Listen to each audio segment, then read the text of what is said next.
जो एक sex worker है उसकी दुनिया कैसी है और वो नॉर्मल दुनिया से कैसे अलग है? जब एक लड़की उन सीढ़ियों पे चढ़ जाती है, उतरने का कोई रास्ता है नहीं, तो जो कोठे में लड़कियां पहुंच जाती हैं वो वापस कभी नहीं आ सकती? कभी नहीं आती। जो लोग इन कोठों में जाते हैं उन्हें पता होता है कि वो लड़की सामने दर्द में है, वो करा दी है, फिर भी उस दर्द में वो लोग नहीं सेटिस्फेक्शन नहीं, कैसे देख देखिए लेते हैं? वही तो उनका अल्टीमेट प्लेजर है। ये तो कमजोर पे ताकत की आजमाइश है, तभी तो आदमी वहाँ जा रहा है। इसीलिए तो बढ़ रहा है कि डिमांड है। और जितनी छोटी लड़की मिलेगी, चीखेगी चिल्लाएगी नहीं, डर जाएगी, आपसे कुछ नहीं कहेगी। ऊपर गए हम तो मैंने देखा बच्ची पड़ी हुई है और वो दिख नहीं रही थी। मैं उसका आपको फोटो भी भेजूंगी। मतलब ऐसे लग रहा था कि जैसे कोई ऐसी हड्डी का ढांचा पड़ा हुआ है। ऑक्सीटोसिन के इंजेक्शन लगाए जाते हैं तो कुछ ही महीनों में वो एडल्ट लगने लगती है। कुछ ही महीनों में नहीं, कुछ दिनों में वो इतना हाइपर हो जाती है कुछ समय के लिए कि कोई भी कस्टमर आए वो दूसरी लड़कियों को धकेलती हैं, एक तरफ करती हैं और खुद से कहेंगी। पोटा पोटी पार्टी टाइप की हाँ, कुछ होती है। हाँ। तो एक बार ये बताइए ये क्या होता ये उनका एंजॉय करना है कि उसी के ऊपर टॉयलेट करेंगे, उसी के ऊपर पॉटी करेंगे और उसको उठने का नहीं है। वो ऐसी हालात में उसके मुंह में खाना डाल देंगे, खा लो जिंदा रहता है। उन्होंने उसे कहा, एक बच्चा हमारे पास जब आया, उनको तुमको शर्म नहीं आई कि तुम्हारी माँ जैसी थी? और यदि शर्म तो उन्हें भी नहीं आई, तुम उनके बेटे जैसा था। लड़कियाँ कहती हैं कि माई बॉडी माई चॉइस। एक लड़की हैशटैग चलाती है कि आई एम प्राउड। नहीं पता होना क्या होता है। हजार हजार मरती हैं लड़कियाँ होने के लिए।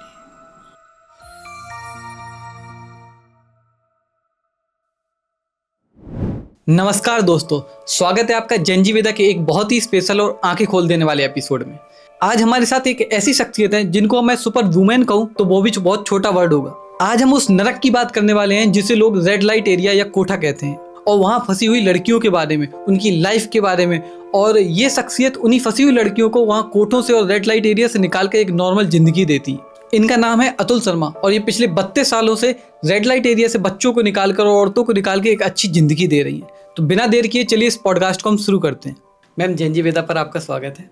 आप पिछले 30-32 सालों से जो काम कर रही हैं वो काबिल तारीफ है। आपने कई सारी बच्चियों और औरतों को उसको दलदल से बाहर निकाला है जिसके बारे में आम आदमी भी सोचने से डरता है। हम लोग आपका जितना धन्यवाद करें उतना कम है। आज की इस पॉडकास्ट से हम यही ट्राई करेंगे कि आपकी स्टोरी और आप जो काम कर रही हैं वो ज़्यादा से ज़्यादा लोगों तक पहुँचे और कुछ उन पर भी इम्पैक्ट हो ताकि वो भी आपको सपोर्ट कर सकें। मैम, आज की जो जनरेशन है उसको लगता है कि दुनिया बहुत सेफ है, जो चाहे वो हम खुद कर सकते हैं, अपना करियर खुद चुन सकते हैं। पर जो एक सेक्स वर्कर है उसकी दुनिया कैसी है और वो नॉर्मल दुनिया से कैसे अलग है? और मैम, क्या वो खुद चुनती है ये करियर या फिर ये देखिए, लाइफ या पहली फिर? बात तो आम दुनिया से तो उनका कोई वास्ता ही नहीं है। क्योंकि जब एक लड़की उन सीढ़ियों पे चढ़ जाती है, उतरने का कोई रास्ता है नहीं।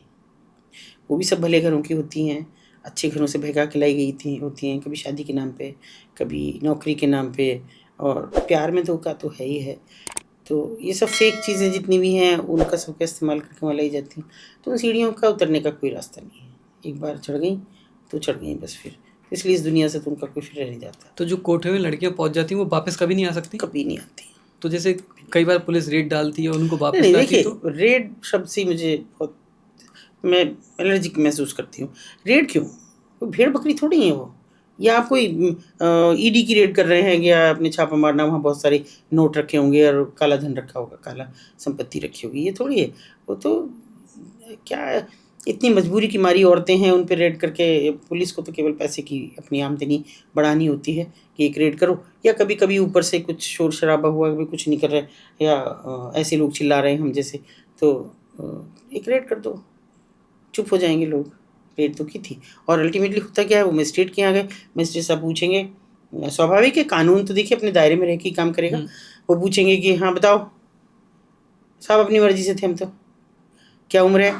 20 साल की हैं जी, 25 साल की हैं जी, चलो छोड़ो इन्हों, 4 फटकार लगाए पुलिस वाले, कहाँ से उठा के ले आते हो, चलो छोड़ो। और देखिए, दुर्भाग्य की बात यह है कि एक भी कस्टमर नहीं पकड़ा जाता कभी भी। फिर वो वेश्यावृत्ति कैसे हुई? अगर उनको एक बार की मजिस्ट्रेट ना भी दे जमानत तो तब मिल जाएगी जब दूसरी ग्राउंड वकील रखेगा कि सब कहाँ है, कैसे वेश्यावृत्ति कर रही थी बिना कस्टमर के। कोई कस्टमर नहीं पकड़ा गया तो वो क्यों नहीं? तो इसका रेट का तो ये सच है, कोई कस्टमर होता नहीं है। और एक्चुअल में जो कानून भी कहता है वो रेस्क्यू की बात करता है, यानी पुनरुद्धार की बात करता है, रेड की बात नहीं करता। और रेस्क्यू में इतना आसान नहीं है। मैं 32-33 साल में मात्र 562 लड़कियाँ निकाल पाई हूँ। तो आप समझ सकते हैं कि एक लड़की को निकालने में महीनों लग जाते हैं। उसको कैसे हम कभी थोड़ा आई कांटेक्ट के ज़रिए अपनी तरफ लाएं, कभी टच थेरेपी के ज़रिए कि मतलब हम आँख से आँख मिला रहे हैं। लड़की अगर हमसे मिलाती है तो हमको थोड़ी संभावना जग जाती है, लेकिन नहीं मिलाती है और थोड़ा ऐसे करके हमसे डरती है, तब भी हम तो उम्मीद नहीं छोड़ते। तो सोचते हैं अच्छा गुस्सा तो कर ही रही है, नहीं एक दिन प्यार भी करेगी। कभी छू के निकल गए, उसको हल्के से गाल पे छुआ और निकल गई, मैं कभी नहीं बोलती हूँ, ऐसे ही मुँह बना के रखती हूँ। या कभी अपने पास सिम्बा एकदम नज़दीक कर लिया, अपने कंधे पे हाथ रख के छुड़ाने की कोशिश करती हैं, लेकिन धीरे धीरे वो सोच लेती हैं कि इनकी तो आदत है, तो हर रोज़ करेंगी। एक दिन अपने आप को अगर ढीला छोड़ दिया तो हम समझ लेते हैं ये हमारे लिए मौका है। और उससे ज़्यादा ये केवल मौका नहीं होता कि हमने लिया और उठा लाए। उसके बाद हमारे पास होता है कैसे उस लड़की से पूछें तुम कौन हो, कहाँ से आई हो, एक्सेप्टेंस पता करें कि वहाँ है या नहीं है, क्या परिस्थिति है। तो उसके लिए ज़रूरी है कि वो हमसे बात करे, और मालकिन के रहते तो वहाँ बात नहीं हो सकती, सवाल नहीं उठता। तो मालकिन ऐसे आने भी तो नहीं देती होंगी ना उन्हें कि नहीं बाहर नहीं, निकल के कैसे आने, publicly- क्या मतलब है उनका, वो बात भी नहीं करने देती, हम डायरेक्टली बात भी नहीं कर सकते। तो मैं हमेशा छोटी छोटी पर्ची बना के, मेरे महिला वॉलंटियर्स भी अपने अपने फ़ोन नंबर्स की रखते हैं। तो हमसे लड़की अगर हाथ नहीं छुड़ा रही है, और 2-4 बार में भी नहीं छुड़ा रही है, कि हमने अगर हाथ पकड़ लिए तो हाथ पकड़े हुए हमारे साथ खड़ी है, सिर झुकाए हुए है, तो हम समझ लेते हैं कि ये तो आ जाएगी। तब हमारे पास ये रास्ता रहता है कि वो छोटी सी पर्ची उसके हथेली में दबाएं और ऐसे करके उसको थोड़ी देर पकड़े रखें। वो सबसे खतरनाक पल होता है कि अगर लड़की ने छोड़ दिया पर्ची को, क्योंकि उसे तो नहीं पता हमने क्या दिया है, और हम लाख उसकी मुट्ठी बंद करें, अंगूठे के नीचे से उसको लगाएं कि भाई तुमको ये रखना है अपने पास, ऐसा इंडिकेशन उसको करें। लेकिन सोचे क्या है, ऐसे अगर देख लिया तो हमारे लिए सबसे खतरा होता है। क्योंकि वो मालकिन देख सकती है और फिर देख सकती, उठाएगी वो उस पर्ची को, हाँ। देखेगी हमारा नंबर, तो समझ जाएगी कि ये इसको। बस थैंक गॉड, भगवान ने इतना साथ दिया कि कभी ऐसा मौका आया नहीं। हम भी चाहे 4 महीने लग जाएं, 5 महीने लग जाएं, तब तक उस लड़की को फ़ोन नंबर नहीं देते, जब तक हमें लग जाए ना कि हम नहीं गए, तो उसकी आंखों में उम्मीद जगी कि आए नहीं, ऐसा भाव जगा, तो तब तक हम नहीं रेस्क्यू की बात करते हैं। तो जैसे आप जाती हैं तो आपसे वो डायरेक्ट मिलने देती हैं मालकिन जो होती है वहाँ की? नहीं, वो कहाँ जाएंगी, छोटा सा कमरा है, हॉल है, जो मतलब इसको हॉल कहते हैं सो कॉल्ड, उसी हॉल में तो बैठी हैं सब, कुछ खिड़की पे लटक रही हैं, कुछ सामने बैठी हैं, कहाँ जाएंगी। हमसे चुप के अंदर थोड़ी चली जाए, अंदर है ही नहीं जगह, अंदर केबिन ही तो बने हुए हैं जिनमें कस्टमर्स हैं उनके, और केबिन कोई दीवारों के नहीं है, वो केवल पर्दे हैं। एक इतनी जगह है जितनी आपकी ये है, इतनी में 3 पर्दे, 2 पर्दे अंदर लग गए, 3 पर्दे बाहर लग गए, ये केबिन हो गए। और नीचे गद्दा पड़ा है, फटे हुए, सड़े हुए, चिथड़े हुए पर्दे जिनमें आदमी दिख रहा है, औरत दिख रही है, बहुत बदहाली है उसका, तो जिक्र क्या करें। तो मैम जो लोग इन कोठों में जाते हैं, जो कस्टमर्स हैं उनके, उन्हें पता होता है कि वो लड़की सामने दर्द में है, वो करा रही है, फिर भी उस दर्द में वो लोग नहीं सेटिस्फेक्शन नहीं, कैसे देख देखिए लेते हैं? वही तो उनका अल्टीमेट प्लेजर है। अगर कोई लड़की नहीं कराएगी, नहीं कोई, मतलब मैं कैसे आपसे बताऊं कि प्लेजर वॉयस नहीं करेगी, तो वो उसे निकाल देंगे बाहर, दूसरी लाओ, ठंडी है लड़की, ये नहीं चाहिए हमें। बट वो जैसे उन्हें तो पता है कि वो जबरदस्ती लाई गई होगी या फिर वो तो रो रही है। तो उनसे क्या मतलब है, ये तो कमज़ोर पे ताकत की आजमाइश है, तभी तो आदमी वहाँ जा रहा है, वही तो जाएगा। ये क्यों बढ़ रहा है, इसीलिए तो बढ़ रहा है कि डिमांड है। जी। ये तो इकोनॉमिक्स का सिद्धांत है कि ये डिमांड एंड सप्लाई का सिस्टम है सारा। तो यहाँ भी यही है, डिमांड है तभी तो सप्लाई है, तभी ट्रैफिकिंग का इतना इतना वर्स्ट रूप है इस समय कि विश्व का सबसे तीसरे नंबर का धन देने वाला ये एक बिजनेस बन गया है। तो पहले तो मतलब जो लेडीज थी जो 18+ थी उन्हीं को लाया जाता है, लेकिन अब ज़्यादातर नहीं बच्चों नहीं, के ऐसा केसेस किसने आते कहा, आ रहे हैं। बिल्कुल भी नहीं, ऐसा तो किसने अभी कहा। सुनने को ज़्यादा मिल रहा है कि बच्चों को लाया जा रहा है। नहीं देखिए, अभी इसलिए सुनने को मिल रहा है कि हम बोल रहे हैं, जी। तब लिमिटेशंस थी हमारी, लिमिटेशन नहीं थी हमारी, तो कभी नहीं थी, हम तो कुछ भी बोलते हैं, जो है वो सामने बोलते हैं, लेकिन लोग बात करने से डरते थे। ये बड़ा, मैं आप लोगों को बड़ा धन्यवाद कर रही हूँ कि बड़ा सशक्त माध्यम है, और इसीलिए मैं किसी को मना नहीं करती। जी। जब भी कोई मुझे कहता है कि मैं टाइम में तो ऊपर नीचे हो सकता है कि मैं आज नहीं कल या परसों, लेकिन मैं मना नहीं करती, ताकि ये बात लोगों तक जाए, जी। दूर तक जाए, कि ऐसा नहीं है कि जितनी छोटी लड़की है उतनी ज़्यादा उसका पैसा है। मैं कहूँ अगर विगत 20-22 साल 25 साल पहले नया नया चला कि HIV पॉजिटिव की बात चली, लोगों ने मिथक गढ़ लिए कि छोटी बच्चियों के साथ सेक्स करोगे तो HIV पॉजिटिव नहीं होगा। छोटी बच्चियों की और डिमांड बढ़ गई। उनको सबसे बड़ी बात ये तो बिल्कुल बेतुकी बात है कि वो 18 से प्लस को, वो क्या उम्र देखते फिर रहे हैं। एक लड़का एक लड़की को फंसाएगा, मैं तुझसे शादी करूंगा, वो कतई उम्र नहीं देखता, उसको तो उस लड़की को बेचना है। उससे मतलब थोड़ी है उसका कि वो कितनी उम्र की है और कितनी नहीं है। और जितनी छोटी लड़की मिलेगी, चीखेगी चिल्लाएगी नहीं, डर जाएगी, आपसे कुछ नहीं कहेगी, आपने ला के बेच दिया। वैसे ऐसी ऐसी बच्चियाँ मेरे सामने रही हैं कि मैं बच्ची से पूछूं तुम कहाँ से आई हो, देखती रहे थोड़ी देर, तुम्हारी मम्मी कौन है, जो दिख गई ये है। अगले दिन मैं फिर पूछती हूँ तुम्हारी मम्मी कौन है, फिर जो दिख गई ये है। मैंने कहा कल तो ये वाली थी तुम्हारी मम्मी, फिर चुप है। कितने बच्चे को आप ट्रेनिंग दोगे? मतलब ट्रेनिंग दिया या फिर ट्रॉमा हो गया कि भूल गई पिछला? नहीं नहीं, ट्रॉमा कैसे भूलेगी, कैसे भूलेगी?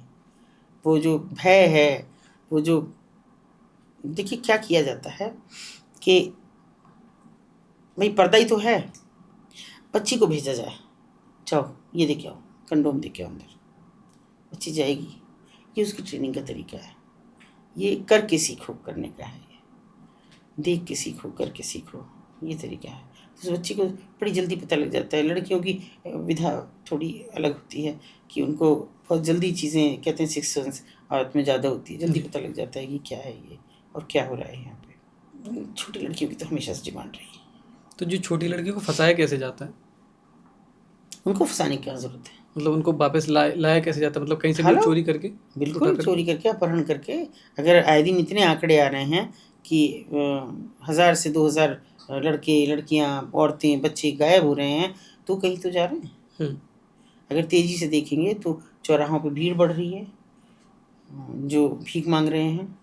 और दुर्भाग्य की बात यह है पूरे हिंदुस्तान भर में केवल मुंबई में भिक्षावृत्ति उन्मूलन कानून है। ये अच्छी बात है। महाराष्ट्र मानता है कि भिक्षावृत्ति नहीं होनी चाहिए, बाकी सब कहते हैं करो, जितना बड़ा धर्म स्थान उतना ज़्यादा भिक्षावृत्ति। जी। तो जैसे ला करके इन्हें बेच दिया, तो पहले लड़कियों को ट्रेनिंग होती है, फिर उनको एडल्ट बनाने के लिए उनको इंजेक्शन वगैरह भी दिए जाते हैं? देखिए ट्रेनिंग कोई नहीं होती, मैंने बताया ट्रेनिंग तो सीधा सीधा है सीधा कि सीधा सामने देख देख के रहे हैं। सीखो। हाँ। हाँ, इंजेक्शन लगा के तो देखिए ऑक्सीटोसिन है जो हैवी बैन है। और दुर्भाग्य की बात ये है, जब पहली बार मुझे ये पता लगा, मुझे भी सच में नहीं मालूम था। ये तो था कि कुछ तो है, कुछ ऐसा नशा करती हैं कि जिससे दर्द ना हो, 15 से 20 कस्टमर झेलने हैं, दर्द ना हो, तकलीफ़ ना हो, मानसिक ना शारीरिक। कुछ तो दिया जाता है कि उठी, किसी ने कहा ये, वो कुछ नहीं बोलती, उठी चली गई अंदर के, और कुछ नहीं। तो ये तो था। लेकिन जैसे मुझे एक बार ये हुआ कि एक बच्ची थी, ऐसे 13-14 साल की रही होगी, बस यूँ खेलती कूदती सबके बीच में रहती थी। अचानक से मुझे वो दिखना बंद हुई। तो मैंने एक दिन पूछा उससे कि भी कहाँ गई वो? स्कूल गई है। कि स्कूल तो नहीं जाती थी वो। ना स्कूल चली गई है वो, चली गई। फिर मुझे एक लड़की का चेहरा लगा, क्योंकि उसने नाम सुन के मेरी तरफ को एक बार रिएक्ट किया, देखा। फिर मैंने कहा उसी नाम को लेके, मैंने कहा यहाँ ना जरा। तो डरती डरती आ गई। मैं ये ऐसे कैसे हो गई अचानक, क्या खिलाया इसको? तो मैंने सोचा शायद ये क्या कहते हैं थायराइड या कुछ इस लड़की को हो गया है, इसलिए बहुत हेल्दी सी हो गई है। तो बोली ना कुछ कुछ खाती है, उटपटांग खाती है सारा दिन। कहाँ से खाती है, आता ही नहीं है नीचे से ऊपर, तो ये कहाँ से खा लेती है? एक टाइम रोटी मिल जाए तो बहुत बड़ी बात समझो, इसको कहाँ से मिल रहा है? बोली ना हो गई है। फिर वो मुझे बात ध्यान आई, मैंने कहा ऑक्सीटोसिन की जो बात चल रही है ये सच है। मैंने कहा कितने इंजेक्शन लगाती है रोज़? नहीं कहाँ इंजेक्शन दीदी, आपने क्या कहा, और मैं क्यों लगाऊंगी, मैं क्यों लगाऊंगी? मैंने कहा कौन सी इंजेक्शन की बात कर रही हूँ मैं, जितनी इतना घबरा गई। तो वो मुझे लगा कि वो इतनी मासूम सी बच्ची थी। और वो ज़्यादा जिनको इंजेक्शन लगाए जाते हैं ना छोटी बच्चों, वो ज़्यादा सर्वाइवल नहीं है उनका, बहुत जल्दी वो मतलब आउट हो जाती, पता ही नहीं लगता कहाँ है। क्योंकि मुझे ये कहने में तो कोई संकोच नहीं है कि मैंने आज तक वहाँ सिवा 3 महिलाओं के किसी को मरते नहीं देखा। मुझे ये भी नहीं मालूम उनका अंतिम संस्कार कहाँ होता है, या वो कब मरी, क्यों मरी, क्या हुआ। मैं 3 औरतों के अलावा किसी को नहीं जानती इतने वर्षों में। बाकी ऐसे ही गायब हो जाती है, बस दिखना बंद हो गई। बस दिखना बंद हो गया। तो जैसे ऑक्सीटोसिन के इंजेक्शन लगाए जाते हैं, तो कुछ ही महीनों में वो एडल्ट लगने लगती है? कुछ ही महीनों में नहीं, कुछ दिनों में। और उसके उसके और भी ज़्यादा दुष्परिणाम मैं क्या बताऊँ आपको, कि इतने ख़राब हैं कि वो बच्चियाँ वो इतना हाइपर हो जाती हैं कुछ समय के लिए कि कोई भी कस्टमर आए वो दूसरी लड़कियों को धकेलती हैं, एक तरफ करती हैं और खुद से कहेंगी कि मैं मुझे जाना है उसके साथ। इस कदर हाइपर हो जाती हैं, वो इतनी तकलीफ दह स्थिति होती है, मैं उसकी शायद कल्पना नहीं करना चाहती। यही कोई बात नहीं। तो जैसे आपने बताया कि बच्चियों को, तो एक तो ये हो गया कि चौराहों पे बेचना, और भी कहीं पे ह्यूमन ट्रैफिकिंग होती है इन बच्चों की। हाँ बिल्कुल, बच्चों की तो सबसे ज़्यादा। देखिए ट्रैफिकिंग एक तो होती है खुलेआम ट्रैफिकिंग, दो तरह की ट्रैफिकिंग, एक साइलेंट मोड पे, एक खुलेआम। खुलेआम जैसे गरीब की गरीबी को बना दो आप। आप ऐसे रूरल्स में चले गए कि जहाँ बहुत गरीबी है, तकलीफ है, शाम की रोटी भी नहीं है, तो उनको कहो कि भाई घरों में लगवा देंगे दिल्ली। दिल्ली फोकस होता है कि दिल्ली लगवा देंगे और बहुत पैसा मिलेगा, वहीं रहोगे, वहीं अच्छे में रहोगे, उनका सारा घर एसी है, वहीं पे रहोगे, उनके साथ ही सोओगे, खाना खाओगे बढ़िया जैसा बनाओगे। बस क्या है, घर में सफाई कर दी, डस्टिंग कर दी, उनके यहाँ काम वाली भी बहुत सारी होती हैं, और उनका एक बच्चा है उसको खिलाना। दुर्भाग्य की बात यह है कि ज़्यादातर हाई क्लास सोसाइटी के बीच ये बच्चे जाते हैं, चाहे वो क्लास वन ऑफिसर्स हों, बड़े ऑफिसर्स हों, बड़े उद्योगपति हों, जो इस तरह का उनको पूरा, और एक बार ही जिनके माँ बाप ने 10-20 हज़ार रुपये भी ना देखे हों, उनको 50,000, 30,000, 40,000 दे दिए जाएँ कि बच्चे को ये तो तुम एडवांस रखो, बाकी महीने में आते रहेंगे। जब ये पूरे हो जाएंगे और इतने रुपये महीना पे जा रही है, फिर कभी नहीं लौट के आता बच्चा। और उन हालातों में मैंने उन बच्चों को देखा है कि एक झारखंड की बच्ची थी, मुझे नाम बताने में भी कोई संकोच नहीं, उसका नाम मनीला था, और मुझे किसी ने फ़ोन किया कि एक लड़की को बड़े बदहाल में लाए एक हॉस्पिटल में। रात का समय था और सर्दी थी, आप एक बार आके देखो। हमने कहा आप देख लो भाई, थोड़े ज़िम्मेदार, आपने इतनी हमको फ़ोन कर दिया, हम तो बहुत दूर हैं, आप देख लो, रिपोर्ट वोट लिखाओ, मैं फ़ोन वोन कर लूँगी। बोले ना हाँ पिया, और हमारा तो नाम भी मत लेना कि हमने बताई ये बात। मैंने किसी से कुछ पूछा नहीं। एक्चुअली वो नर्सिंग होम भी हमारे एक मित्र का था, पुराने मित्र हैं हमारे बहुत, मतलब साथ साथ हम लोग पढ़े बड़े हुए ऐसे, तो हमें कोई वो भी नहीं था कि हम उसके यहाँ ना जाएं, वो हमको क्या कहेगा। ऊपर गए हम तो मैंने देखा बच्ची पड़ी हुई है और वो दिख नहीं रही थी, मैं उसका आपको फ़ोटो भी भेजूँगी। मतलब ऐसे लग रहा था कि जैसे कोई ऐसी हड्डी का ढांचा पड़ा हुआ है, और जो बाल थे वो ऐसे हो रहे थे जैसे वो जो जटा काटते नहीं है साधु, और उनके ऐसे घोंसला जैसे हो जाता, ऐसे बाल हो रहे थे। ये आँखों के ये पलटे हुए थे और नीले थे, दिख नहीं रहे थे, आँखें आँखें नहीं दिख रही थी, खोलने पर भी नहीं दिख रही थी। मैंने वहाँ एक नर्स खड़ी थी, मैंने पूछा, जब तक शोर शराबा नहीं हुआ था कुछ भी, तो क्या हुआ इसको? उसने कहा ये तो मर गई, मर जाएगी बस थोड़ी बहुत देर में। कहा क्यों? बोले इसकी 6 पसलियाँ टूटी हुई हैं, दोनों हाथ टूटे हुए हैं, पैर टूटे हुए हैं इसके। मैंने कहा कैसे? बोले मुझे मत पूछो, मैं नहीं से। अच्छा वो नर्सिंग वो शायद हमको देख रहा था, इसका जो मालिक है, जो हमारा दोस्त भी था, वो ऊपर आया, तू क्या कर रही है, तू क्या, हम लोग आपस में ऐसे ही बोलते हैं, तू क्या कर रही है यहाँ? और मैं कही तेरे यहाँ क्या हो रहा है, कौन है ये? तब तक तो हंगामा हो गया था बहुत ज़्यादा, मीडिया वीडिया आ गया कि क्या है ये?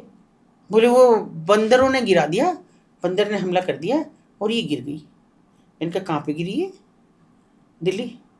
तो ऐसा तो मेरे यहाँ कोई बीमार हो जाए, छोटी बीमारी में दिल्ली लेके भागेंगे, एम्स में ले जाओ, कहीं और ले जाओ, दिल्ली से मेरठ तो आते ही देखा नहीं मैंने कोई। ये तो बड़ी अजीब बात है। वो बाद में पता लगता है कि जो मैडम थी उनका ये मायका था, और उनके भाई प्रभावशाली नेता थे मौजूदा सरकार में, इसलिए वो यहाँ लाई, और उनको पीटने का शौक था। ये है कमज़ोर पे ताकत की आजमाइश। मतलब हर उस इंसान पे, हर उस लड़की पे, हर उस बच्चे पे ताकत की आजमाइश है, जिसका कोई पैरोकार नहीं है, जिसके लिए कोई कुछ कहने वाला नहीं है। और फिर हम थाने में गए, हमने लिख के दिया, हाँ तो जी कहाँ पड़ रही हो चक्कर में, बचेगी यानी लड़की। मैंने कहा इसीलिए तो कह रही हूँ हत्या का मुकदमा लिखो। बोल नहीं लिख सकता, मैं स्पष्ट कह रहा हूँ आपसे, शर्म आती है, वो आदमी अभी रिटायर नहीं हुआ है। मैंने कहा जाओ, थू है आपकी ज़िंदगी पे, ऐसी नौकरी पे, आपकी वर्दी पे, हर चीज़ पे मत लिखो।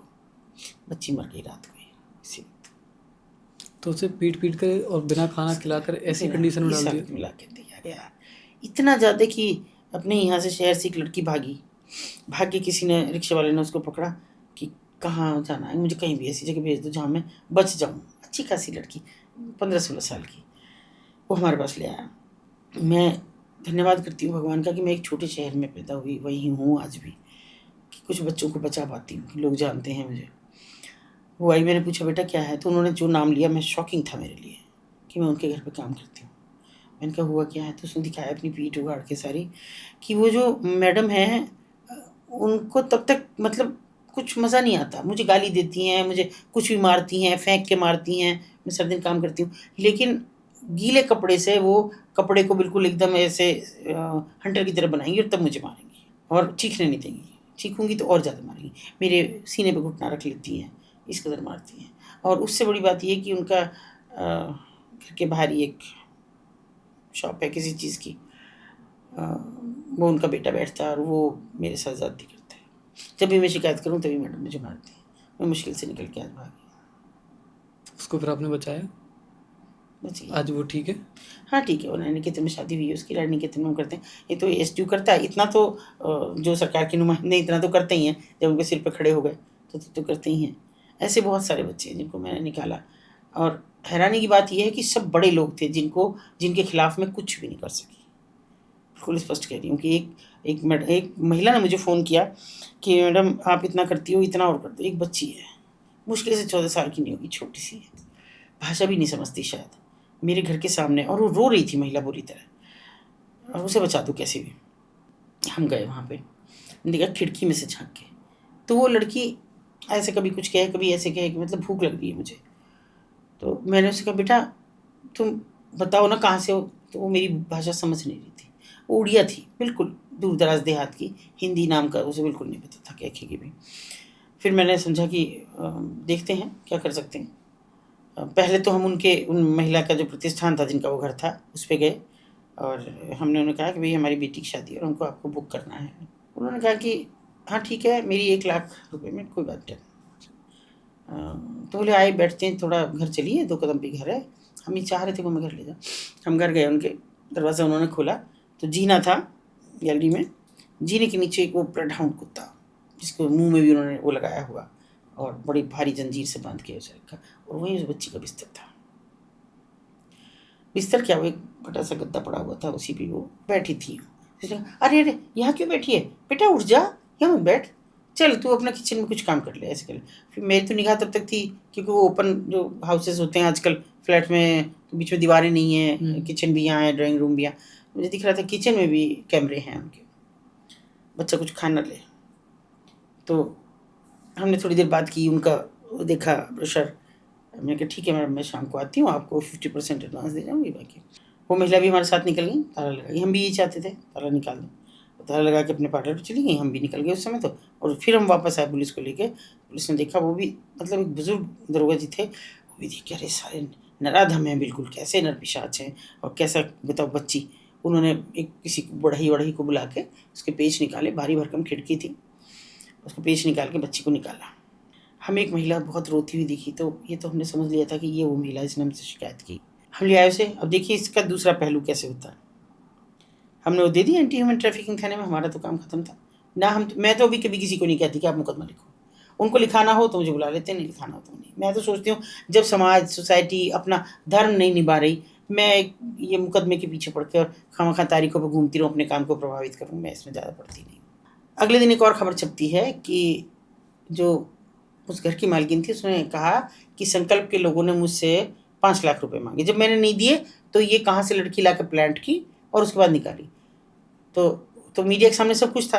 उन्होंने जाके थाने में पूछा, इंस्पेक्टर ने लिखा कि बड़ी बेअदब बात है ये जो कह रहे हैं। मैं खुद वहाँ मौजूद था और कितनी बुरे हाल में बच्ची थी, और हमने पेच निकलवाया, बढ़ई बुलाया, पूरा बड़ी मुश्किल से खिड़की को निकाला, तब बच्ची को निकाला है। और वो महिला कह रही है कि वो 5 लाख मांग रहे थे।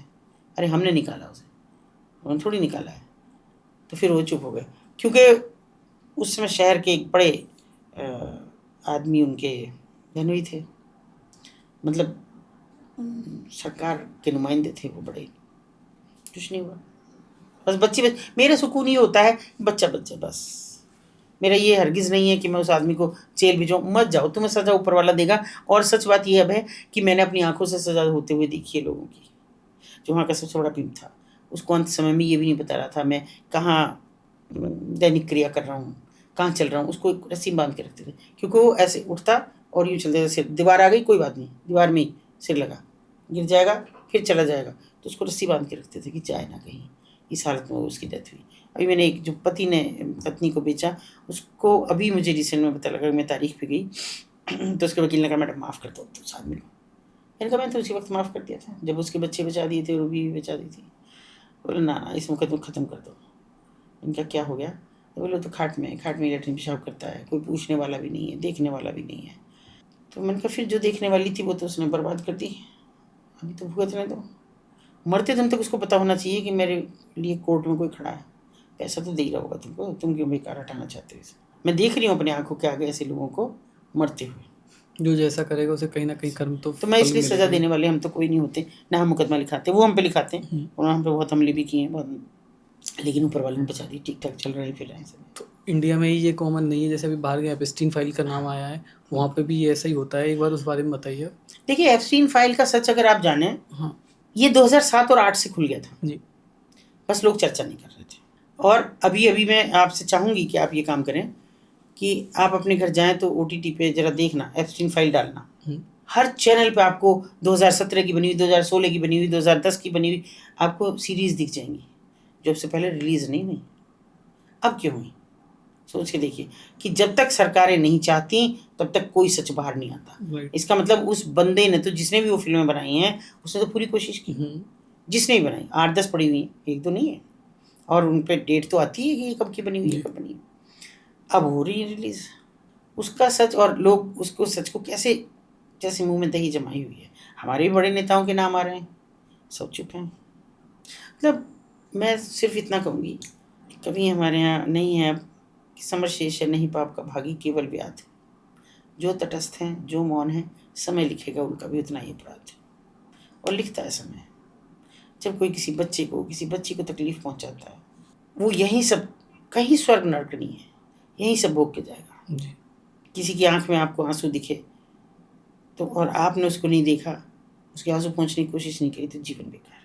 तो जैसे एप्स्टीन फाइल में काफ़ी बड़े बड़े लोगों का नाम आया, ट्रम्प से लेके जो जितने भी बिलीनियर थे सबका, सरकार तो उन पर मतलब कोई सजा क्यों नहीं होती जब उनके वीडियो भी आ गए? कौन, देखिए कहावत है सैया भाई कोतवाल डरकाए का, वही तो है सबके करता धरता, उनको सजा कौन देगा? हमारे देश के मंत्रियों को कोई सजा दे देगा? हाईवे कांड होते हैं, है ना, वो होटल कांड होता है, मंत्री हैं, नेता हैं बड़े, नाम भी धाकड़ हैं, तो कहाँ से उनको उनका कुछ हो गया? तो एक एप्स्टीन फाइल थोड़ी ही है, यानी कितनी एप्स्टीन फाइल है। आज एप्स्टीन मर गया ताकि कोई सच सामने ना आए, वो तो मर गया। जिस महिला ने सच सामने लाया वो महिला का पता नहीं है अब। और छोटी छोटी बच्ची ऐसे कोई रीलें बना सकता है उस समय, जो पुरानी रिलीज हो रही हैं, आप देखिए उनको कि वो कैसे, अभी तो चलिए बहुत सारी चीज़ें फेक AI और फलाना ये सब एडिटर चल रहा है, लेकिन उस वक्त तो नहीं था जी। तो कहाँ से बनी फिर ये? कुछ तो सच्चाई है। आग होती है हल्का सा तभी धुआं उठता है, आग है ही नहीं तो कैसे धुआं उठेगा? लेकिन लोग बोलना नहीं चाहते। किसने बोला? देखिए मैं, चलिए और की छोड़ दीजिए एप्स्टीन फाइल की, वो धाकड़ साहब थे, उनका हाईवे कांड हुआ मुंबई एक्सप्रेसवे पे, उनका चेहरा दिख रहा है, वो सारे दिख रहे हैं, वो महिला आके तो कहती है, वो लड़की आके कहती है मैं तो उनसे शादी करने वाली हूँ। अरे तो शादी करने वाली हो, कहीं होटलों की कमी हो गई, कोई कमरे नहीं मिल रहे, ओयो होटल तो खुले पड़े हैं, वहीं चले जाओ, कौन मना कर रहा है? ये तुम सड़कों पर जो बदतमीजी कर रहे हो, बेअदबी, ये हमारी संस्कृति नहीं है। आप पलीता लगा रहे हैं पूरे हिंदुस्तान की सभ्यता में, संस्कृति में, जिसको लोग अदब से देखते थे, जिसके लिए लोग सिर झुका के बात करते थे जिसके सामने से, आज आपने उस जगह खड़ा कर दिया है कि अब हम अपनी किसी भी चीज़ को ये नहीं कह सकते कि ये हमारा है। कौन सी चीज़ को लेकर आज खुश होंगे? ये कि हमारे यहाँ रेड लाइट एरिया चल रहे हैं, बच्चियों को वहाँ दे देते हैं, ये कि हमारी लड़कियाँ एस्कॉर्ट सर्विसेज में जा रही हैं, खुद से ज्वाइन कर रही हैं, कॉल गर्ल खुद से बन रही हैं, लड़के जिगोलो बन रहे हैं खुद से, तो किस चीज़ पर हम खुश हों? डूब गई ये संस्कृति हमारी, है नहीं कहीं भी। तो ऐसे ही मैम, जैसे ये सब बातें हो गई, ऐसे काफ़ी सारे ट्रेंड चलते हैं, जैसे आपने एक पॉडकास्ट में बताया था कि पोर्टा पोटी पार्टी टाइप की कुछ होती है। तो एक बार ये बताइए ये क्या होता है, और अमीरों के से अजीबोगरीब शौक कैसे हो जाते हैं? का शौक है, उनके तो पहले से बड़े बड़े शौक रहे। एक समय में ये होता था कि इंडिया से भी गोद लेने का बड़ा चलन हुआ कि इंडियन बच्चे गोद ले रहे हैं देशों को, लेकिन एक्चुअली वो गोद नहीं लिए जाते थे, वो बच्चे ऊँट दौड़ में काम आते थे। एक वजह वो उन्हें ऊँट दौड़ करने का शौक था, और ऊँट के ऊपर वो बच्चा बांध दिया जाता था, 2.5-3 साल का बच्चा। जितना तेज बच्चा चीखेगा, रोएगा, डरेगा, उतना तेज ऊँट दौड़ेगा, और अल्टीमेट, और वो हंसेंगे, सब खुश होंगे, वो मर जाता था बच्चा। ये खुला है एप्स्टीन फाइल की तरह से, तो बड़ा विस्फोटक था। उसके बाद इंडिया ने तो कम से कम, क्योंकि तब तक थोड़ा बहुत कहीं कहीं कुछ बचा था, आज कुछ नहीं बचा हिंदुस्तान में, कुछ भी। तो उस समय उस पर रोक लगा दी गई कि अब विदेश में कोई बच्चा गोद नहीं दिया जाएगा, और गोद देने के कानून को भी बहुत सख्त कर दिया गया। इसमें आसान नहीं है, कारा में आप अप्लाई करके बच्चा ले लें, लेकिन बहुत बुरे बुरे हालात में बच्चे मरे, जिनके पेरेंट्स, वो क्यों पूछेंगे, पेरेंट्स तो कोई और हो गया, वो तो 1,50,000 रुपये दे के उनको चले गए बच्चा लेके, जिनके उनको शायद ज़रूरत नहीं थी बच्चे की, और बच्चा हो गया अननेसेसरी। तो ऐसे बहुत कांड हुए उस समय। और यही पोटा पाटा पार्टी का है कि हमारी लड़कियां चली जाती हैं, और मुझे हैरानी होती है कि आप मुंबई क्यों भागते हैं। एक समय भागते थे तो समझ में आता था कि और कोई रास्ता नहीं, कि उनको हीरोइन बनना है, बस हीरो बनना है लड़कों को। लेकिन आज तो आपके पास खुला मीडिया है, आप इस पर सब कुछ डाल रहे हैं, आप फिल्में बना रहे हैं, आप छोटी छोटी रील्स भी बना रहे हैं, आप कॉमेडी बना रहे हैं, दुकान भी बना रहे हैं, तो मुंबई भागने की क्या ज़रूरत है। और ये वो लड़कियां जो मॉडल बनने जाती हैं, जी। मॉडलिंग के अवसर मिलते नहीं, छोटे मोटे 1-2 एंडोर्समेंट मिल गए, 2-4 हज़ार रुपये की, तो उनसे सर्वाइवल होता नहीं। और फिर वो जो मीडिएटर्स होते हैं, ये इनको शेखों को भेजते हैं। अभी शेखों को नए शौक लगे हैं, एक नाइजीरियन नहीं, सॉरी, इजराइली है शायद, उस मॉडल ने ये खोला पहली बार कि बहुत बुरा हाल है, मैं सबसे ये कहती हूँ कि मत जाओ कोई भी वहाँ।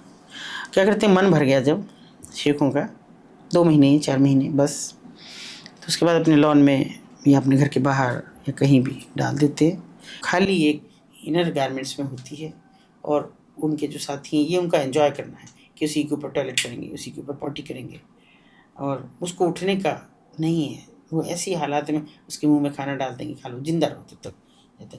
और मैं जो समझती हूँ इसके पीछे उनकी मंशा शायद ये कि ये कहीं भी जाके ये ना खोलें कि इनके साथ यहाँ क्या क्या बीता, कि ये तब तक चलेगा जब तक कि तुम पूरी तरह से ये ना सोच लो कि हम कहीं जिक्र नहीं करेंगे।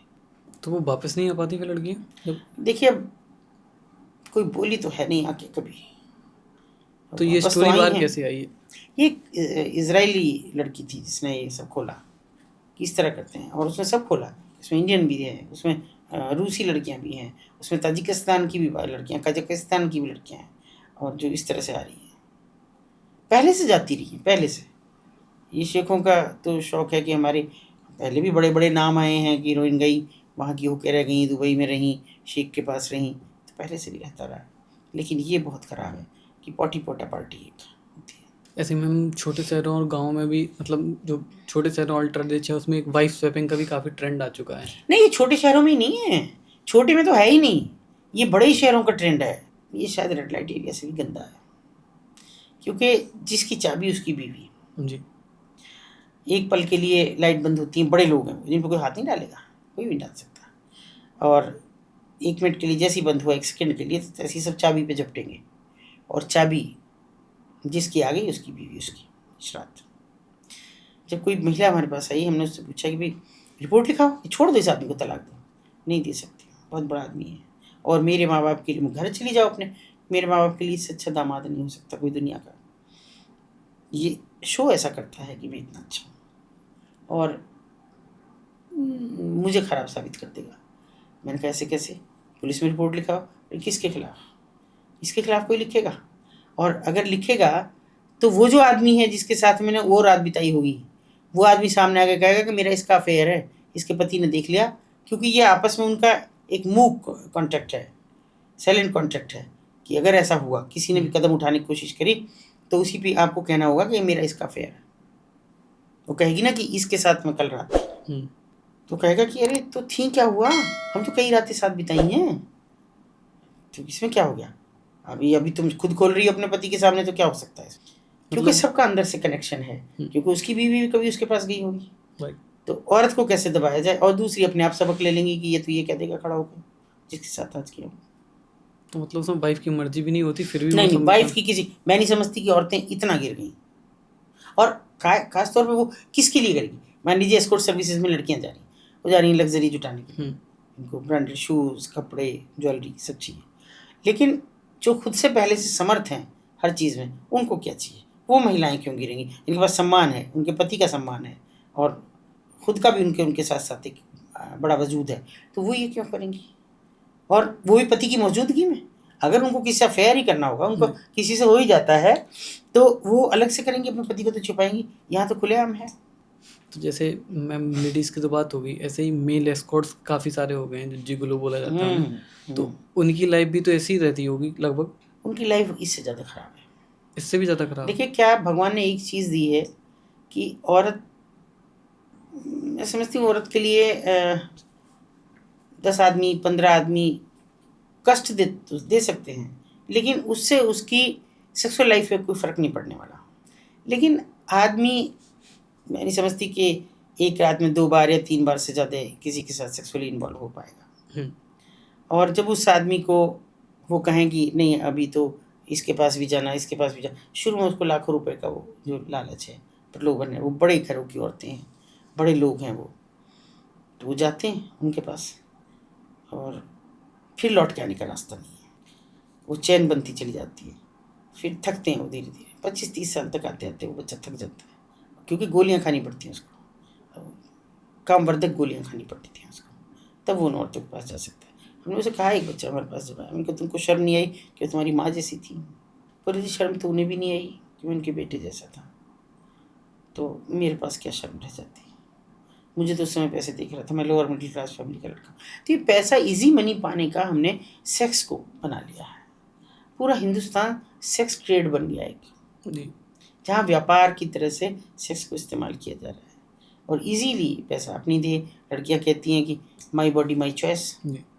एक लड़की हैशटैग चलाती है कि आई एम प्राउड रंडी, नहीं पता रंडी होना क्या होता है। हजार मरती हैं लड़कियाँ रंडी होने के लिए, तुम कह रही हो मैं प्राउड रंडी, और उसको छोटी छोटी लड़कियां फॉलो कर रही हैं। मुझे शर्म आती है कि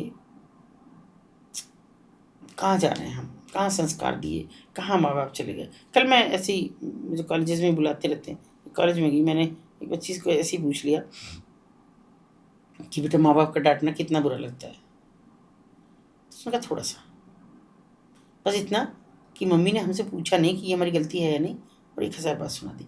मुझे सुकून हुआ कि मेरा शहर अभी सुरक्षित है, कम से कम कि यहाँ अभी भी हम कस्बाई मानसिकता में जी रहे हैं। उसका जवाब भी मुझे बहुत अच्छा लगा। लेकिन आज ही तो लड़कियाँ कहती हैं क्यों हम 18 साल के हो गए, अब आप हमारी प्राइवेसी में दखल ना दें, हमारे रूम को नॉक करके आएँ, हमारा आप मोबाइल नहीं देख सकते। मैंने कहा मैं तो कूटूँ रख के, बड़े बच्चों को भी अगर नहीं दिखाओगे अपना मोबाइल जरा सा भी है, क्यों नहीं मार सकते हम? हाँ, तुम हमारे हाड़ मांस से बने हुए हो, तुम्हारी सिक्योरिटी की जिम्मेदारी हमारी है, तुम्हारे जीवन को आगे बढ़ाने की जिम्मेदारी हमारी है, तो क्या तुम्हें बुरे रास्ते से रोकने की जिम्मेदारी हमारी नहीं है? आजकल इस ट्रैप में कॉलेज गर्ल्स ज़्यादा फंस रही हैं। हाँ, फंसना मैं नहीं कहती, मतलब वो जानबूझ के इजी बनी के लिए। और कॉलेज गर्ल ही नहीं, मैं और भी हैं जो पैसा कमाना जिनको, वो चले जाओ।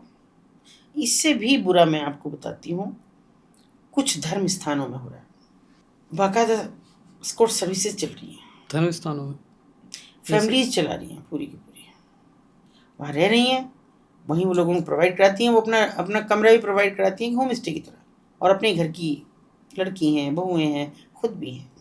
एक बच्ची मुझे शिकायत करती है, हालांकि मैं उसे न्याय नहीं दिला पा रही हूँ अभी तक भी।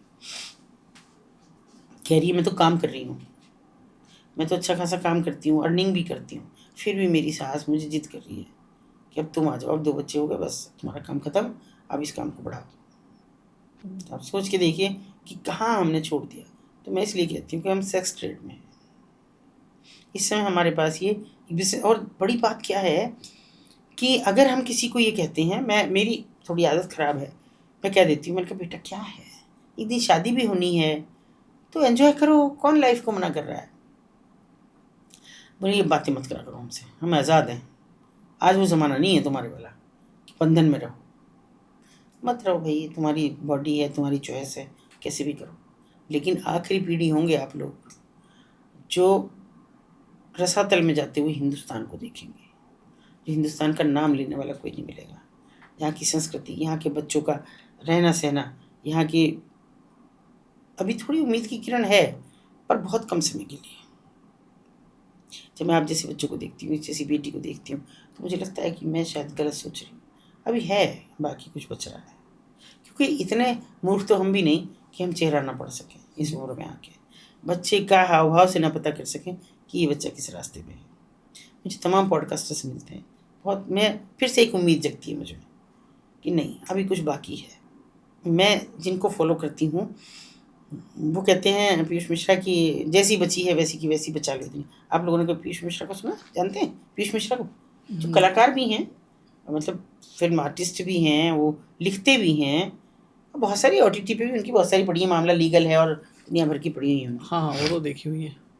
आरंभ है प्रचंड सुना है। हाँ। ये तो सुना है हाँ, तुमने। हाँ, हाँ। तो पीयूष मिश्रा है, कहते हैं कि जैसी बची है वैसी की वैसी बचा लो ये दुनिया। लेकिन शायद अब वो भी फेडअप हो गए हैं। अभी उनका नया आया है कि भगत सिंह गए छुट्टी पे, टॉम क्रूज को लाओ। तो मैं, अगर वो कहीं सुनते हैं तो मैं हर पॉडकास्ट में उनसे कह रही हूँ कि आप भी ऐसे मत करो। हम लोग तो लेफ्टिस्ट हैं, थोड़े वामपंथी हैं, खुल के बोलते हैं, सरकारों के खिलाफ बोलते हैं, मार भी खाते हैं, मुकदमे भी होते हैं, लेकिन फिर भी थकते नहीं हैं। तो मेरा तो पीयूष मिश्रा साहब से भी ये कि ऐसे मत कहो कि भगत सिंह गए छुट्टी में।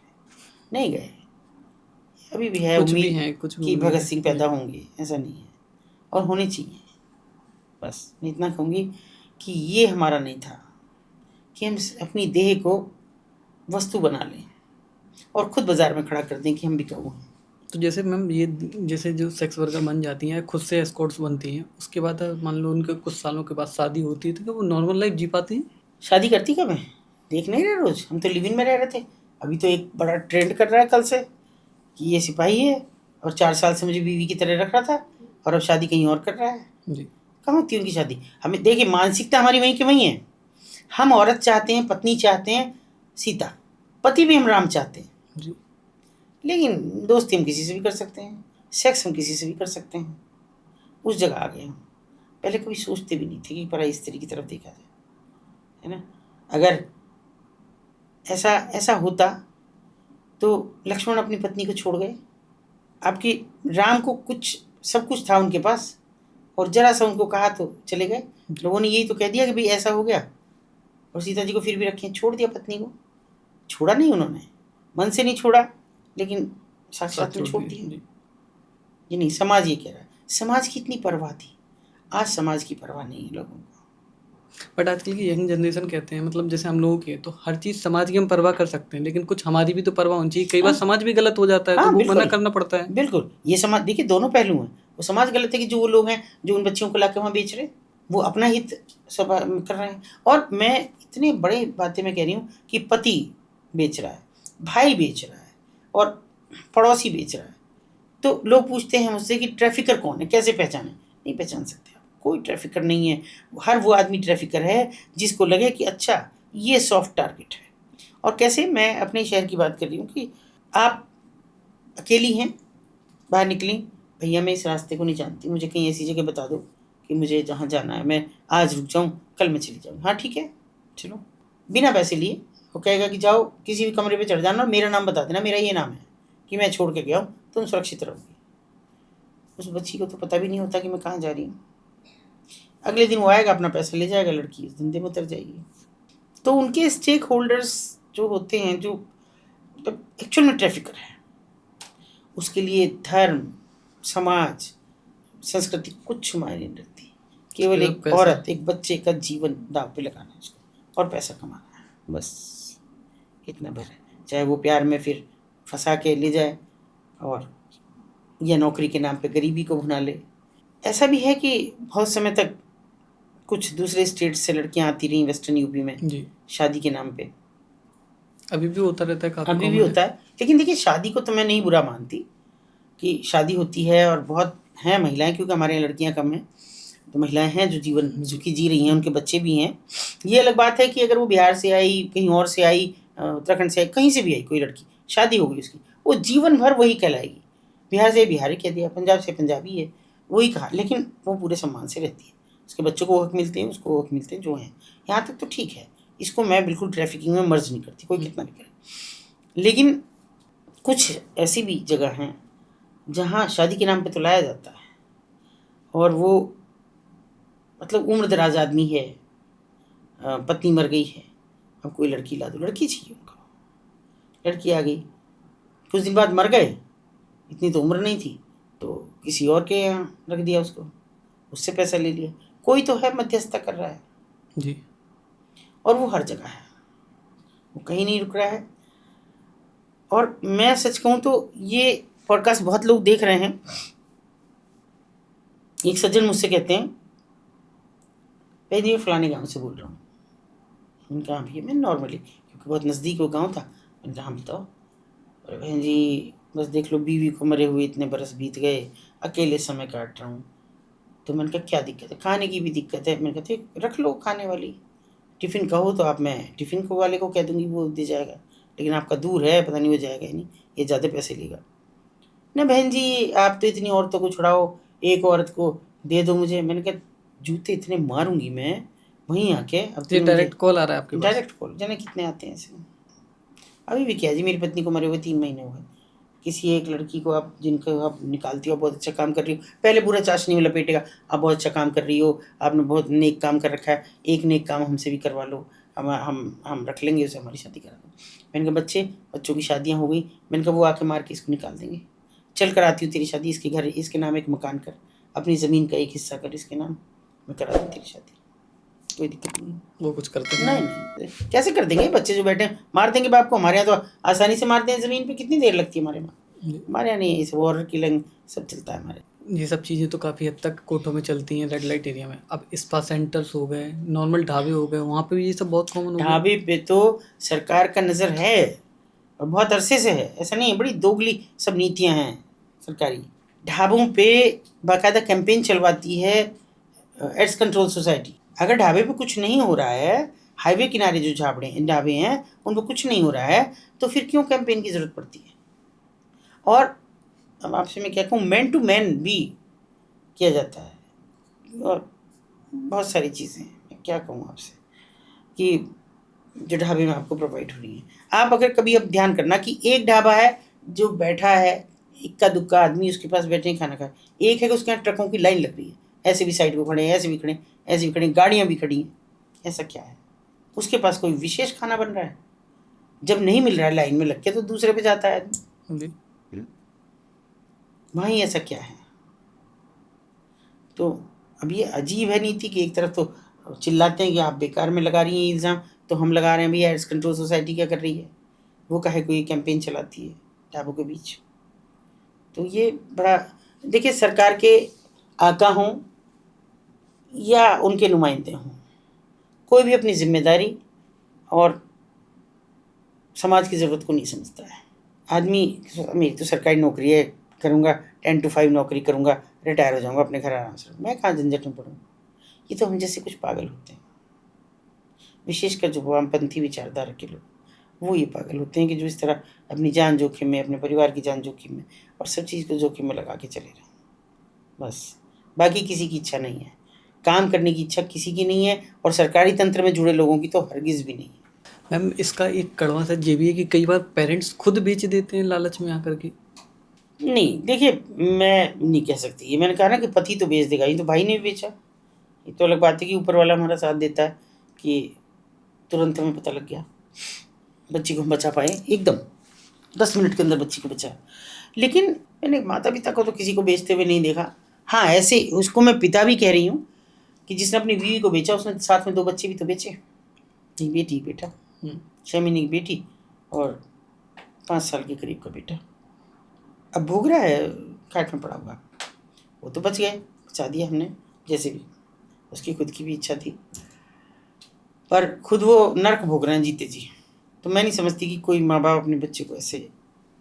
तो जैसे जो बच्चे को आप बचाती हैं वो एड्रेस वगैरह बताती होंगी कि मैं यहाँ से आई हूँ, यहाँ से। देखिए तो जब एक्सेप्टेंस नहीं है, एक्सेप्टेंस बिल्कुल सोसाइटी में नहीं है। तो वापस जब जाते लड़कियां हैं तो वो अक्सर नहीं accept करते। बताती हैं। कुछ नेपाली लड़कियां वापस गई हैं, कुछ की हमने शादियां कराई हैं, बाकी सब नारी निकेतन गई हैं और नारी निकेतन से इनकी शादियां होती हैं। वहाँ ठीक है, सब कोई दिक्कत नहीं है। लोग कुछ भी कहें मैं नहीं मानती, मेरे शहर का तो कम से कम नहीं है कि वहाँ नारी निकेतन में कोई दिक्कत है। तो अच्छे से रहती है, आइडेंटिटी छिपा के उनकी शादी होती है। देखिए जब माँ बाप ही नहीं रखते तो दूसरा कोई कैसे करेगा। मतलब आज भी ये टैबू है कि अगर हाँ कोई इस काम हाँ, करके आ रहे तो फिर हम नहीं ना रखेंगे। कोई नहीं रखता, कोई भी। तो फिर नारी निकेतन में ऑब्वियसली रहना पड़ता है, तो वहाँ पे हालात ठीक रहते हैं मतलब। ठीक है, हमारे यहाँ तो ठीक है। देखिए दुनिया भर में सुनने में आता कि ऐसा ऐसा, लेकिन मुझे नहीं लगता। मेरे यहाँ बहुत अच्छी व्यवस्था है, बहुत अच्छा सब चीज़ें हैं अच्छी। फिर उन्हें नया नाम देते होंगे फिर प्रॉपर, नाम जैसे भले ही कुछ भी रह जाए, लेकिन ये नहीं बताया नई जाता है। आइडेंटिटी हाँ, टाइप की। कुछ वहाँ काम भी सिखाया जाता है। ऐसा नहीं है कि जब तक लड़की छोटी है तो उसको काम भी सिखा रहे हैं, सिलाई कढ़ाई है, थोड़ा और भी है, टॉयज़ मेकिंग, और काम भी दिया जाता है। कढ़ाई इस पे साड़ियों पे जो जी। दुकानों से लेके आते हैं वो लोग, वो अपना काम देते हैं जॉब वर्क करके, तो वो भी करती हैं, अर्निंग भी करती हैं, ऐसे नहीं है। नहीं, सरकार की मंशा लोकल स्तर पे अगर हम कहें तो बिल्कुल, लेकिन उनको निकालने का उनकी कोई इच्छा नहीं है। निकाल लाओ तुम, बस। भगत सिंह पैदा हो तो तुम शर्मा घर में हो, बाकी तो जो होगा देखा जाएगा।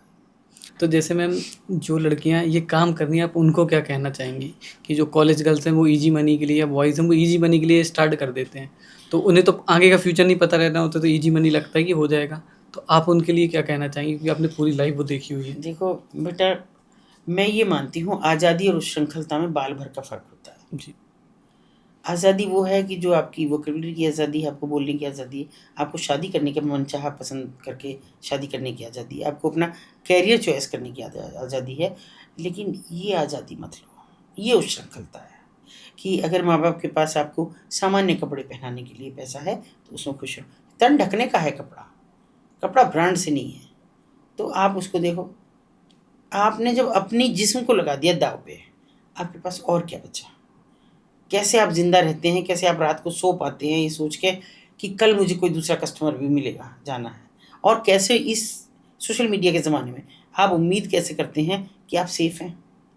मुझे कई बार ऐसा लगता है कि जैसे ये फ़ोन सुनता है हमारी बातें, ऑब्वियसली सुनता है, हम कुछ भी बोलते हैं उसी के एड्स आ जाता है, तो उसी के सुनता ही ऐसा है। रहते तुरंत, है ना? तो वो मुझे अभी रिसेंट में ये सब चीज़ें महसूस हुई। तो आप क्यों नहीं समझते कि आपकी चीज़ें दुनिया भर में जा रही हैं, आपका डाटा कलेक्ट हो रहा है गूगल के पास, और ना जाने कहाँ-कहाँ इस्तेमाल हो जाएगा। तो एक बेहतर ज़िंदगी जिएँ, शादी कर लें, सेक्स इतनी बड़ी चीज़ नहीं है। हमारे हिंदुस्तान की तो संस्कृति में स्पष्ट था कि कुछ समय है हमारे, ये हमारा गृहस्थाश्रम है, ये हमारा वानप्रस्थ है, ये हमारा वृद्धाश्रम, उसके अकॉर्डिंग चल के तो देखिए, कितना आनंद है जीवन में कि आप अच्छे से रह भी रहे हैं, घूम रहे हैं। आजकल आपको बहुत आज़ादी है। एक हमारे ज़माने में कोई आज़ादी भी नहीं थी, लेकिन फिर भी वो बड़ा अच्छा समय था। आपको क्यों नहीं लगता? वापस लौट आओ। बस मैं तो यही कहूँगी कि अपनी ज़िंदगी में वापस लौट आओ। अपने माँ-बाप की इज़्ज़त को लेके, अपनी खुद की इज़्ज़त को ले, अपने माँ-बाप की नहीं समझती मत समझो, लेकिन अपनी खुद की इज़्ज़त को समझो और वापस लौट आओ, बस नहीं कहूँगी। अगर आपके पास खुद की इज्जत है, कम से कम आप सुकून से तो खुश रह सुकून से पाएंगे। जी पाएँगी, बस। Thank you so much ma'am आने के लिए और इतना समय देने के लिए। आई होप अगर कोई पॉडकास्ट सुन रहा होगा उसे शायद रियलिटी पता चले होगी, क्योंकि डार्क रियलिटी हमेशा छुपाई जाती है, कभी हाँ, पब्लिक के सामने नहीं आ नहीं लाई पाती। जाती, बिल्कुल। और आप ऐसा काम करें उसके लिए आपका बहुत बहुत थैंक यू। अगर कोई मैम से कांटेक्ट करना चाहे तो डिस्क्रिप्शन में हाँ, मैम का कांटेक्ट दे देंगे, बिल्कुल। एंड मैम के काम को सपोर्ट करना चाहे तो आप वो भी साथ ही डिस्क्रिप्शन मैं में सारी आपसे भी डिटेल्स मिल अनुरोध जाएंगी। करूँगी अभय जी। कि मैं कुछ बच्चों का, आप लोगों की वजह से, ये क्रेडिट आप लोगों को जाता है, तमाम पॉडकास्टर्स को, कि कुछ पेरेंट्स मुझसे संपर्क बराबर कर रहे हैं जिनके बच्चे खो गए हैं। जी। मैं वो भी दूँगी आपको। तो जब भी आप पॉडकास्ट करें, ये मेरी रिक्वेस्ट है कि आप उन बच्चों की फ़ोटो जी, एड्रेस सहित डालें, श्योर कि श्योर। किसी को ये बच्चा कहीं दिखे, बेटी दिखे, 14-14 साल की हैं, 15 साल की हैं, जो गायब हैं और मिल नहीं रही हैं। अब पुलिस ने भी दिए हैं हमें कि आप अपने पॉडकास्ट में डालें, तो वो मेरा और बिल्कुल मैम, रिक्वेस्ट बिल्कुल। है। इस पॉडकास्ट के एंड में आपको ये सारी डिटेल्स मिल जाएंगी, तो अगर आपको कहीं भी वो बच्चे दिखे तो प्लीज़ ज़रूर नंबर जो कॉन्टैक्ट दिया है उस पर कॉन्टैक्ट करके बताएं। Thank you so much ma'am.